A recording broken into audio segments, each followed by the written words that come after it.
Hello viewers, আসসালামু আলাইকুম। কেমন আছেন সবাই? আশা করি সবাই ভালো আছেন। আপনারা দেখছেন today Benapole dear Benapole border Facebook page and YouTube channel. আজ 29শে রমজান 10/4/2024 বেনাপোল আন্তর্জাতিক প্যাসেঞ্জার টার্মিনালের সামনে প্রচুর পরিমাণে যাত্রীর ভিড়, যেটা না বললে নয়। আপনারা দেখতেই পাচ্ছেন যে আন্তর্জাতিক প্যাসেঞ্জার টার্মিনালের সামনে প্রচুর পরিমাণে যাত্রীর ভিড়। আর এপাশে সময় টিভি সাক্ষাৎকার চলছে, সময় টিভি, পাশাপাশি আমরা ভিডিও করছি। তো আজকে কলকাতাগামী ডাইরেক্ট গাড়ি আছে 3টা। আর সামনের লাইনের চাপ কেমন, যাত্রীর চাপ কেমন, চলেন আমরা একটু ঘুরে দেখি আর আপনাদের সাথে কিছু কথা শেয়ার করি। যে আপনাদের কিছু প্রশ্ন থাকে যে টাকার রেট কেমন আছে, যাত্রীর চাপ কোন সময় বেশি থাকে, কোন সময় কম থাকে, কোন সময় ঢুকলে ভালো হয়, তারপরে পাসপোর্ট সংক্রান্ত বিভিন্ন কথা যেটা প্রশ্ন আপনাদের থাকে। তো চলেন আমরা একটু সামনে থেকে লাইনটা ঘুরে দেখি আর আপনাদের সাথে কিছু কথা শেয়ার করি। তো ভিউয়ার্স, দেখছেন কলকাতাগামী ডাইরেক্ট গাড়ি আছে 3টা, শ্যামলিয়ানার, রয়্যাল মৈত্রী আর গ্রিন লাইন। আর এই যে পাশে যাত্রীগুলো দাঁড়িয়ে আছে তারা হচ্ছে এই ডাইরেক্ট গাড়ির যাত্রী। তারা সর্বপ্রথম ঢুকবে, এরপরে সাধারণ প্যাসেঞ্জারগুলো ঢুকবে। তো চলেন আমরা একটু পুরো লাইনটা ঘুরে দেখি সামনে আর আপনাদের সাথে কিছু কথা বলি। যেটা হচ্ছে আপনাদের অনেক প্রশ্ন থাকে যে ভাই টাকার রেট কেমন আছে। ভাই আজকে 10/4/2024 আজকে টাকার রেট আছে মোটামুটি 72 টাকা প্লাস, 73-এর কাছাকাছি এমনই। আর অনেকের প্রশ্ন থাকে ভাই ভিড় কোন সময় কম থাকে, কোন সময় বেশি থাকে।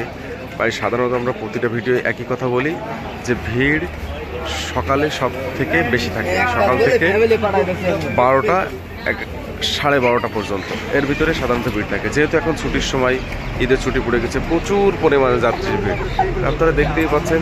যেটা না বললেই নয়, এগুলো হচ্ছে সব ডাইরেক্ট গাড়ির যাত্রীর, যারা সর্বপ্রথম ঢুকবে, এরপরে সাধারণ যাত্রীগুলো ঢুকবে। তো এইগুলো হচ্ছে ডাইরেক্ট গাড়ির যাত্রী আর এই পাশে লাইনে সব সাধারণ যাত্রী। তো আমরা লাইনটা একটু ঘুরে দেখব লাইনে ভিড় কেমন আছে। এটা হচ্ছে আন্তর্জাতিক প্যাসেঞ্জার টার্মিনালের সামনে। দেখছেন যে যাত্রী অলরেডি ঢোকা শুরু হয়ে গেছে। তো চলেন আমরা একটু লাইনটা ঘুরে দেখি আর আরও কিছু কথা আপনাদের সাথে শেয়ার করে, যেটা আপনাদের জানা অত্যন্ত জরুরি। এবং পাশাপাশি আপনাদের যারা আমাদের ভিউয়ার্স আছে তাদের জানা থাকলে তারা আরও অন্যদেরকে জানিয়ে দিলে অনেক উপকৃত হবে আর কি। তো চলেন আমরা একটু লাইনটা পেছন থেকে ঘুরে দেখি আর আপনাদের সাথে কথাটা শেয়ার করি। ভিউয়ার্স, দেখছেন আজকে যাত্রীর উপচে পড়া ভিড়।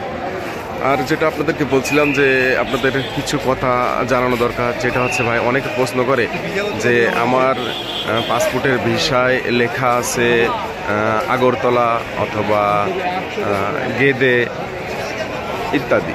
তো এই বর্ডার উল্লেখ থাকলে আমি বেনাপোল বর্ডার ব্যবহার করতে পারবো কিনা? হ্যাঁ ভিউয়ার্স, আপনারা অবশ্যই বেনাপোল বর্ডার ব্যবহার করতে পারবেন যদি আপনার ভিসায় গেদে অথবা আগরতলা অথবা যে কোনো বর্ডার, আপনি বেনাপোল বর্ডার ব্যবহার করে ইন্ডিয়াতে যেতে পারবেন, এটা কোনো সন্দেহ নাই।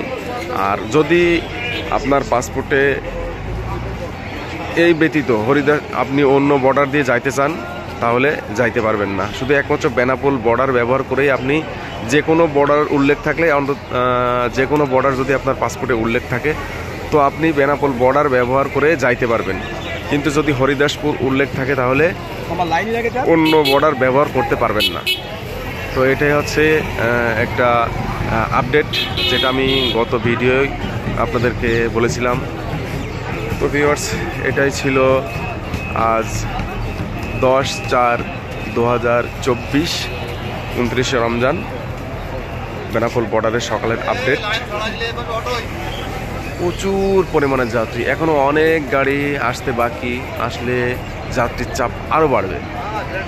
তো ভিউয়ার্স, বেনাপোল বর্ডার সম্পর্কে যদি আপনাদের কোনো ধরনের কোনো প্রশ্ন থাকে তাহলে অবশ্যই আমাদেরকে কমেন্ট বক্সে কমেন্ট করে জানাবেন। পাশাপাশি আমাদের ফেসবুক পেজের লিঙ্ক দেওয়া আছে, এই টিকটক, ইনস্টাগ্রাম সব প্ল্যাটফর্মে আমাদেরকে পাবেন।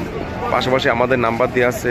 যদি আপনাদের কোনো বিষয়ে কোনো কিছু জানার থাকে পার্সোনালি, তাহলে আমাদেরকে নাম্বারে ফোন দিয়েও জানতে পারেন, হোয়াটসঅ্যাপ নাম্বারে ফোন দিয়ে জানতে পারেন। তো সবাই ভালো থাকবেন, সুস্থ থাকবেন, নিরাপদে থাকবেন। আর today Benapole border, dear Benapole border Facebook page থেকে আমি এখন বিদায় নিচ্ছি। আল্লাহ হাফেজ।